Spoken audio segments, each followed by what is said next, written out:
T'es là devant ton écran après avoir envoyé ce projet sur lequel tu as travaillé des nuits entières. Et au lieu de savourer ta victoire, il y a une voix dans ta tête qui murmure. Et si c'était pas assez bon? Et si tout le monde découvrait que je suis pas vraiment à la hauteur, en fait? Girl, ça là, c'est le monstre du doute qu'on appelle le syndrome de l'imposteur. Et aujourd'hui, on va apprendre ensemble à le mettre KO pour de bon. Vous voici dans l'ABC de la perte de poids avec Ali Braggs, naturopathe et coach de vie.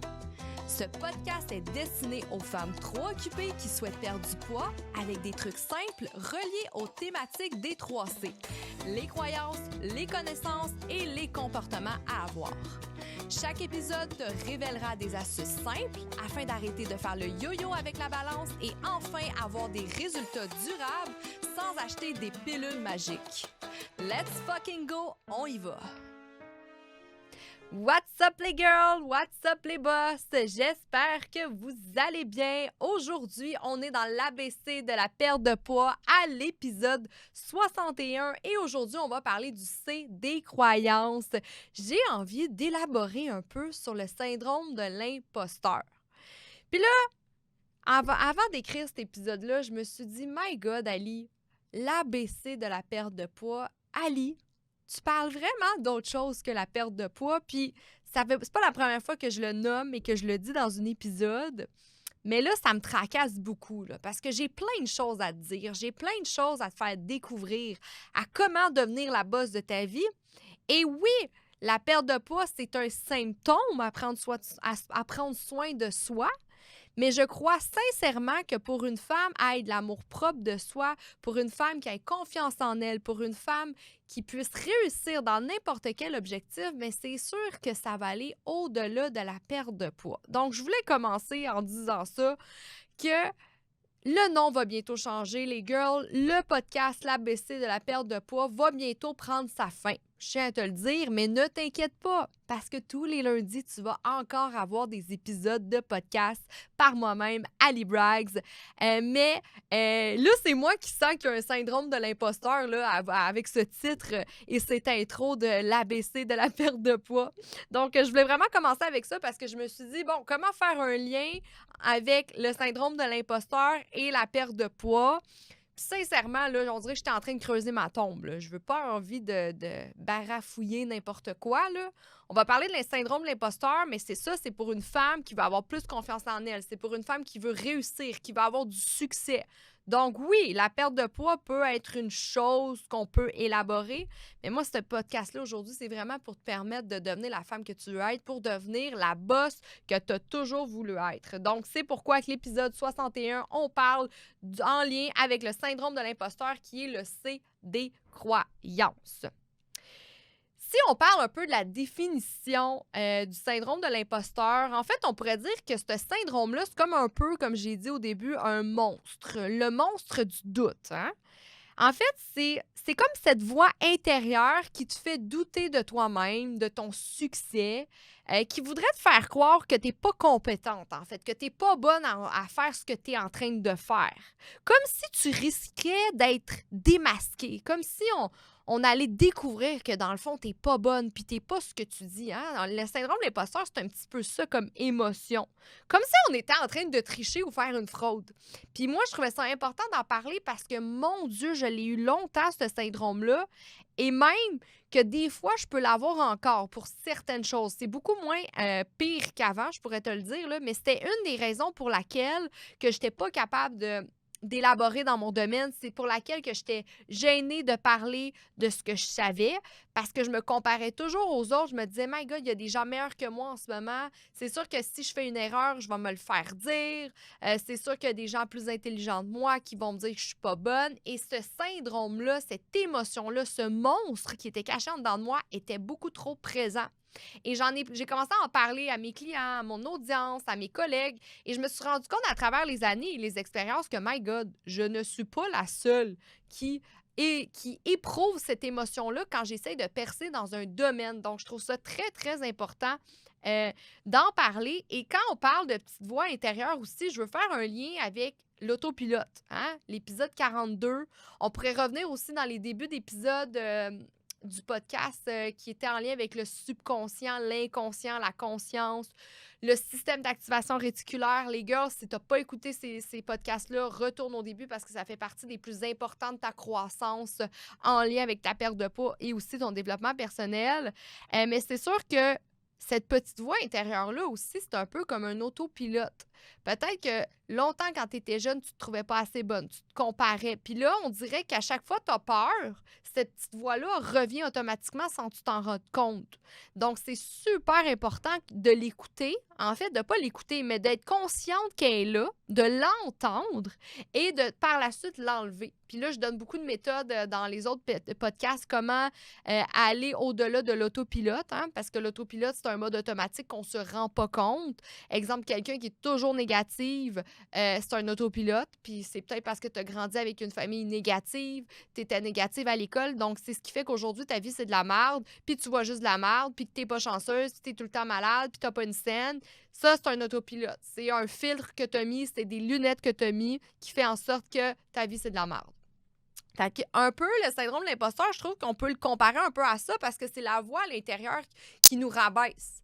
Hein, cette petite voix-là qui nous rabaisse, qui dit « Hey, Ali, ben, tu sais, il y a du monde plus intelligent que toi. Hey, Ali, t'es pas médecin, là. C'est sûr que peut-être que c'est pas bon ce que tu dis.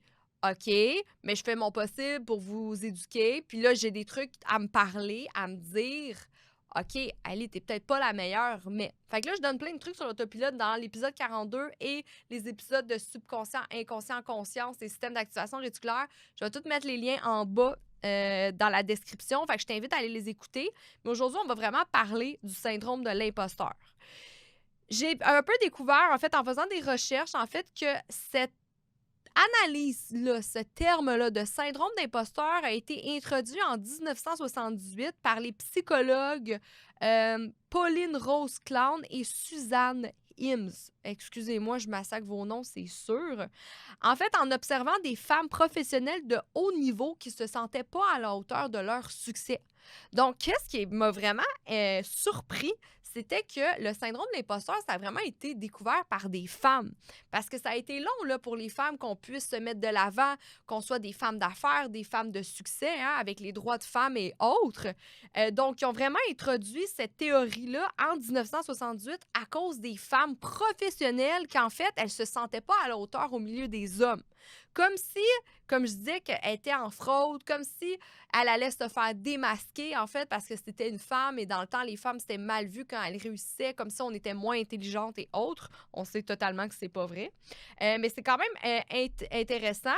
Et bien que découvert que chez des femmes, maintenant, aujourd'hui, des recherches récentes montrent que ce sentiment est universel, autant chez les hommes que autant chez les femmes. Puis ça touche tous les genres, toutes les professions et tous les niveaux de réussite. Donc, autant quelqu'un qui réussit, autant quelqu'un qui ne réussit pas, puis dans tous les domaines, hein? Autant dans le domaine de la santé, peut-être domaine d'une maman, domaine aussi d'un travail, domaine aussi d'un statut social. Hein? Il y a plein de domaines qu'on peut aller élaborer avec le syndrome de l'imposteur, puis c'est ça qui est intéressant de le comprendre.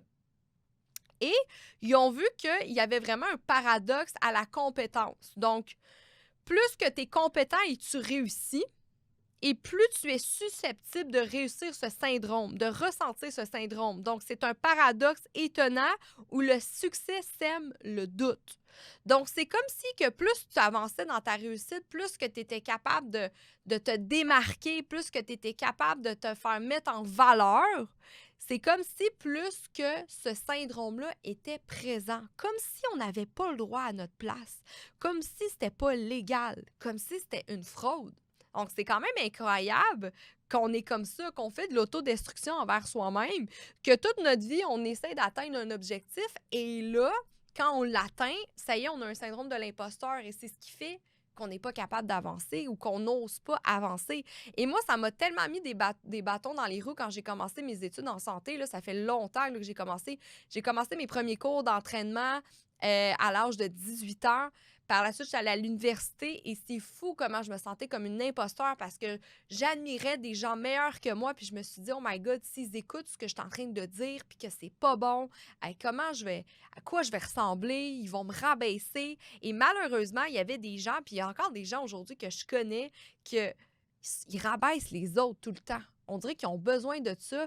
Et aussitôt que tu dis une petite faute, ben ils vont te rabaisser devant les autres là, pour eux se remonter. Et là, moi, qu'est-ce que j'ai envie de te dire aujourd'hui, c'est que vraiment, si tu as ce syndrome-là, puis tu as envie de percer dans ton domaine ou tu as envie de réussir dans un objectif, ce syndrome-là, on l'a tout. Moi, je l'ai.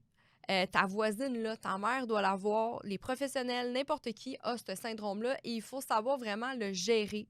Parce que je pense sincèrement, puis il y a quelqu'un qui m'a dit ça un jour, puis ça m'a tellement aidé à percer puis à continuer que si tu sais quelque chose qui peut aider la personne à côté de toi, que même si tu sais pas tout, puis même si tu n'es pas la meilleure, s'il y a les moindres petites choses qui font en sorte qu'il peut faire un changement à la personne à côté de toi, eh bien, tu peux percer dans ton domaine. Donc, par exemple, toi, tu commences, tu vas être entraîneur, puis tu te dis, oh my God, il y en a tellement des cool. Alice, ça fait 12 ans qu'elle étudie. Je connais d'autres naturopathes, par exemple. Moi, je suis qui pour essayer d'aider les gens? Exemple, des coachs qui veulent percer dans le domaine de la santé. Mais c'est sûr que toi, ce que tu as appris dans tes formations en ce moment, c'est sûr que ça peut faire une différence quand même. C'est sûr que tu sais plus que la personne à côté de toi quand même. Et même si tu ne sais pas tout, la petite information que tu viens d'apprendre, que tu as appris dans tes formations et que tu appliques tous les jours, ça peut faire une différence à la personne à côté de toi. Et c'est donc pourquoi que tu peux aider les gens. Et je trouve ça très important de te le dire parce que moi, ça m'a beaucoup aidé de me dire ça, que oui, il y a des gens meilleurs que moi, mais c'est pas grave, je sais quand même plus que certaines personnes. C'est ce qui fait que ces certaines personnes-là, je vais pouvoir les aider puis ça va pouvoir être mes clients. Et à un moment donné, il faut vraiment passer à travers à ce sentiment-là d'imposteur-là parce qu'il est toujours présent puis il est normal. C'est normal quand tu commences dans un domaine que tu sais pas tout. C'est tout à fait normal. Je pense que c'est important que tu saches le gérer, que tu saches l'apprivoiser, le comprendre, le voir, puis dire hey, c'est correct, je sais pas tout. Puis c'est ce qui va faire que tu vas avoir une drive en dedans de toi et c'est ce qui va faire que tu vas vouloir continuer de percer et continuer. Et là, je parlais aux coachs, exemple, qui veulent devenir coach, mais je peux parler d'une personne qui veut perdre du poids puis qui est au gym. Peut-être que tu es au gym, par exemple, puis tu te sens mal parce que tu sais pas t'entraîner, tu sais pas utiliser les machines, c'est la première fois que tu vas les essayer. Mais sincèrement, moi, quand je m'en vais au gym, je regarde autour de moi, il n'y a pas grand monde qui savent vraiment s'entraîner. Mais c'est pas grave parce qu'ils font pareil. Et ça, c'est mieux que rien faire. Donc, je pense sincèrement que tu dois apprivoiser ce sentiment-là et c'est ce qui va faire que tu vas être capable de percer quoi qu'il arrive dans ton domaine. Et je pense que c'est le nombre d'années, c'est la répétition, c'est l'effet cumulé aussi. J'en ai déjà parlé dans un épisode qui va faire en sorte que tu vas réussir, qui va faire la différence. Je suis en train de faire une formation en ce moment aussi avec Guillaume Dulubre. Expertise, en fait, pour les coachs. C'est sur une formation d'1 an. Puis il explique très bien comment que le QI, c'est une chose, mais les personnes qui continuent tout le temps, qui ont de la constance, qui ont de la discipline, puis qui n'arrêtent jamais, ça va toujours dépasser le QI d'une personne. Fait que même si tu as une personne plus intelligente que toi, si tu travailles plus fort qu'elle, tu vas toujours être meilleur. Et ça m'a beaucoup fait réfléchir à me dire, OK, j'ai jamais été la meilleure à l'école, mais ma persévérance, ma passion, mon expertise, mon expérience va faire en sorte que oui, à un moment donné, je vais pouvoir dépasser les personnes que j'admire tant aujourd'hui. Et je pense que c'est ce que j'ai fait à travers les années, des personnes que je voyais tellement haut, des personnes qui me jugeaient dans mon domaine. Je les vois aujourd'hui, puis je suis comme, hey, je pense que je suis meilleure qu'eux parce que j'ai pas arrêté puis je continue de percer. Puis malgré les critiques et malgré les commentaires et malgré ce syndrome-là, ce petit monstre-là en dedans de moi, je continue et je fais taire cette voix. Et c'est ce qui fait qu'aujourd'hui, je réussis et je suis capable d'avancer puis d'avoir toujours une expansion puis une croissance. C'est sûr aussi qu'il y a des stratégies face à ça. On pourrait dire des stratégies de combat contre ce petit monstre-là. Et comme je l'ai dit tout à l'heure, ben, la reconnaissance. Admettre que ce sentiment-là existe, ben, c'est le premier pas pour surmonter. Il faut que tu arrêtes de faire l'autruche puis mettre la tête sous l'eau puis te dire OK, ben non, là, j'ai pas ce syndrome-là. Ou tu fais juste arrêter puis éviter parce que ça te crée de l'anxiété. Hein? Souvent, quand on a de l'anxiété, on va aller dans l'évitement. Mais non, c'est parce qu'en fait, c'est le syndrome de l'imposteur peut-être qui sort en toi parce que tu n'es pas 100% confiante, parce que c'est nouveau, parce que tu as l'impression de marcher sur du feu. Mais juste te dire, gars, en ce moment, je suis pas confiante parce que je suis en train d'acquérir de l'expérience, c'est la première étape de le reconnaître et d'avoir cette stratégie de combat-là. Par la suite, c'est sûr que tu pourrais peser le pour des réalités versus les perceptions que tu as de toi-même. Confronter les pensées d'imposture avec des faits réels et de tes réussites pourrait vraiment t'aider. Comme par exemple, comme je te disais, si tu t'assois puis tu te dis, OK, non, je comprends qu'il y a des gens meilleurs que moi, avec plus d'études que moi, avec plus d'expérience, peu importe dans ton domaine, mais quand même, j'ai aidé hier ma voisine qui avait besoin de mon aide avec mes expertises. Peut-être que je suis pas meilleure que tel genre, mais je sais que je peux aider tel genre de gens. Donc, juste vraiment mettre les faits sur papier, dans ta tête et d'en prendre conscience, ça va apaiser ce sentiment d'anxiété-là en face au syndrome de l'imposteur. Parce que, comme je le dis, on l'a tout, ce syndrome-là, mais on peut aider les gens. Même si tu l'as, même si tu n'es pas la meilleure, tu peux aider les gens autour de toi quand même. Et tu peux toi-même t'aider aussi. Tu peux réussir. Peut-être, toi, ton objectif, c'est pas d'aider les autres, mais c'est de t'aider toi-même. Donc, tu peux réussir quand même si tu n'es pas la meilleure.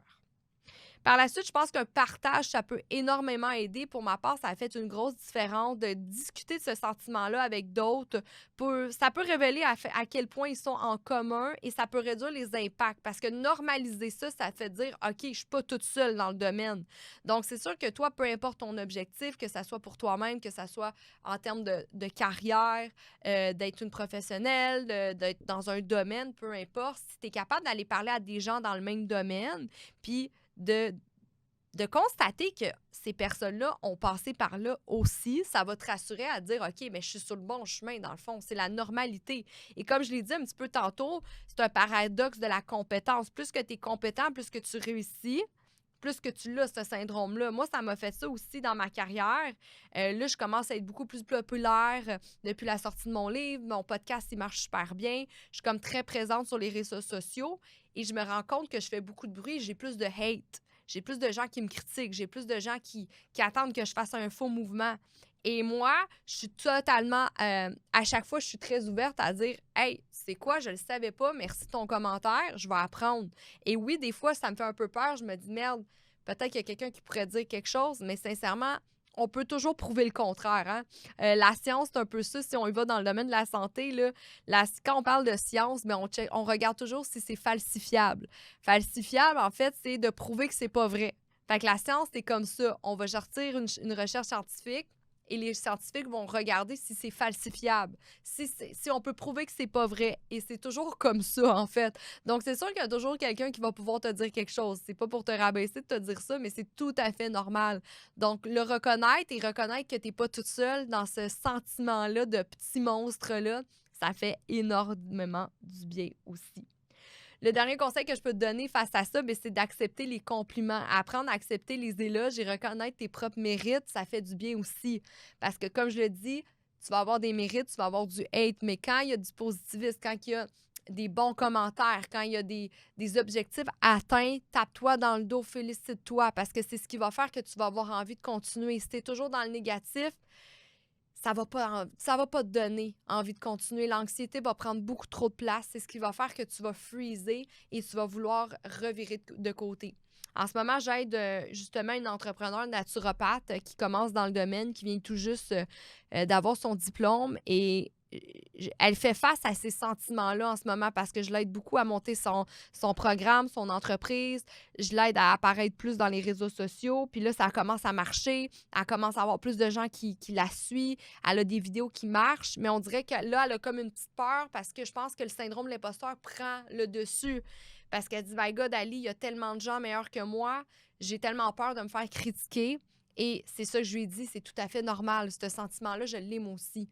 Mais à un moment donné, il faut passer au travers parce que tout le monde, les gens jaloux vont toujours être là pour te critiquer de toute façon. Donc là, il faut que tu enterres cette petite voix-là, puis tu t'écoutes, puis tu te dis, OK, je suis capable de le faire. Il n'y a personne de meilleur que moi. La différence entre moi en ce moment et les autres personnes qui sont devant moi, c'est le nombre d'années d'expérience. C'est tout. C'est pas le QI, c'est pas l'intelligence, c'est le nombre d'années qui sépare ça. Donc, si tu continues et tu n'arrêtes pas, tu vas avoir un effet cumulé face à ça. Donc, je tiens à te le dire, si tu ressens le syndrome de l'imposteur, c'est peut-être un signe que vraiment tu es en plein dans ta zone de génie, en fait. Ne laisse jamais les doutes te freiner. Il faut que tu les affrontes et tu continues d'avancer afin de briller parce que c'est tout à fait normal. Donc, tu auras compris qu'avec ce genre de syndrome, donc, tu n'es pas un extraterrestre, c'est tout à fait normal ce que tu ressens. Et au contraire, ça veut peut-être dire que tu es dans ta zone de génie en ce moment puis tu es en croissance. Donc, laisse jamais personne te freiner, surtout pas cette petite voix intérieure de ta tête qui te dit que peut-être que tu n'es pas bonne. Parce que tout ce que tu fais, c'est par amour, c'est par passion et je t'engage à continuer et de jamais arrêter. Je t'invite à rejoindre mon groupe Facebook Parlons Santé. Tu vas avoir le lien en bas dans les commentaires parce que tu vas voir qu'on est une communauté de 12 000 femmes qui a peut-être aussi tout ce syndrome-là aussi de l'imposteur. Si jamais ça te parle tout ça aussi, j'ai mon livre qui est maintenant disponible. C'est toi la boss de ta vie. Tous les liens vont être en bas. Donc, on se retrouve la semaine prochaine, ma femme en santé, avec les meilleurs suppléments pour une femme afin d'avoir des meilleures performances cognitives et une meilleure santé. Bye, my girl!